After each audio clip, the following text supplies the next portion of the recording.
रंगहरूको पर्व होली सुरु भएको छ। काठमाडौँको बसन्तपुरमा चिर ठडाएसँगै होली पर्व शुभारम्भ गरिएको हो।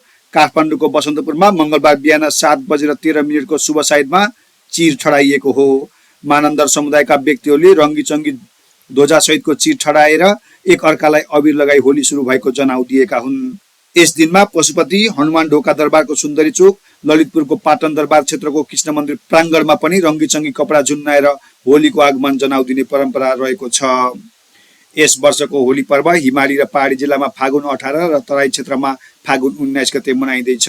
भगवान विष्णुका भक्त प्रहलादलाई मार्न प्रयास गर्ने होलिकाको मृत्यु भएको खुसियालीमा अबिर लगाएर होली खेल्ने चलन सुरु भएको धार्मिक ग्रन्थमा उल्लेख गरिएको छ। बदलिदो परिस्थिति अनुसार होली खेल्ने तौर तरिकामा भने फेरबदल हुँदै आएको छ। होलीमा जथाभावी रङ दल्ने, लोला हान्ने काम हुन नदिन स्थानीय प्रशासनले कडा निगरानी राख्दै आएको छ। फागुन शुक्ल पूर्णिमाको रातमा होलिकाको प्रतीक चिर टुनी खेलमा लगेर दोहन गरेपछि होली पर्व सकिने मान्यता रहिआएको छ।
नेपाल बहस टेलिभिजन खोजमूलक पत्रकारिता।